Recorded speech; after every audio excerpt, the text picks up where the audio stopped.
So I shared a little earlier with some of you that my first job was as a hairdresser. Yeah. So when I was, I think, 15 years old, I was at school and I decided I really wanted to get a job because I really wanted to earn my own money and I really wanted to experience, people and life and etc. And I always loved the buzz of the hairdressing salon. So I really loved just the environment and the people and the talking and the interaction. So I decided I would just call all of my local hairdressing salons and say, hey, do you need somebody after school to sweep the floor, etc. So I rang around and I must have made about 10 calls, and finally one of these companies said to me, sure, we're looking to hire somebody, why don't you come down and we'll see what you look like. And I thought that was really odd because I just thought, surely we're going to have a conversation, it's not just about how I look like, but anyway, I went along. And it was my first job interview and I was so nervous, and I remember exactly what I wore. I wore a purple tube skirt, like down here in this bright pink top, and I went to meet the two business owners, and one of them was a man and he was about 6'6", I think, and he had one glass eye and he was sitting there talking to me, and I just remember feeling so intimidated because I didn't know and I couldn't gauge if he was actually looking at me or if he was looking over there, and it was just a really strange situation. So did you get the job in the end? I got the job. They must have liked how I looked like. They must have also liked how I answered the questions, and maybe I made reasonable eye contact with the guy with the glass eye. I don't know. And actually he was, he really set me up for life, I think. He taught me people don't like to listen to what you have to say about yourself. Ask questions of others. Yeah? And that he really drilled into us that listening is one of the most important skills that you can develop in life.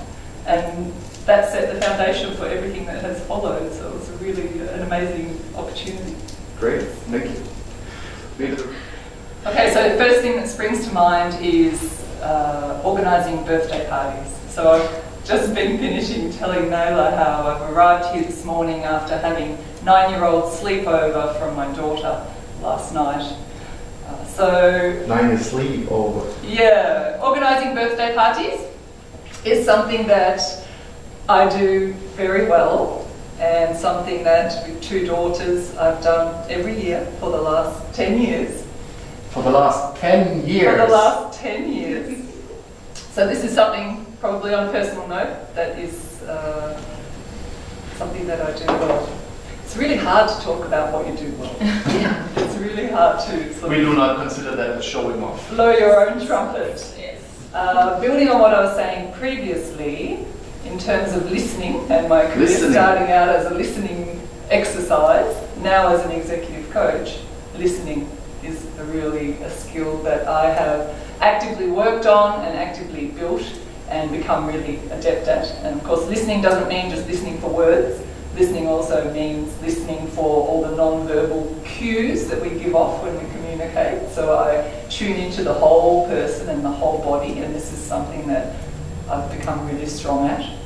And I think coupled with that is having a strong level of curiosity for people. A strong level of curiosity for people. So really being an inquirer, asking the right questions, tuning into the cues. So that whole people element. And I can hear my soul. No, it's only 2. What else? How many have I given you? I've given you 2, 3, right? No, 2. Curiosity, listening, and birthday parties. And you can hear your souls. Yeah. So the 4th one, I think, is the 4th one. Being motivational.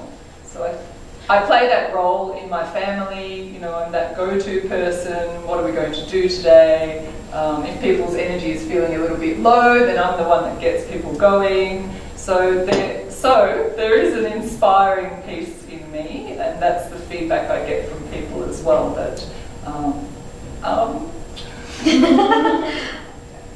But you've noticed it already, so which is already a bit of a progress. perhaps self-awareness, because I'm able to self-coach my own public speaking.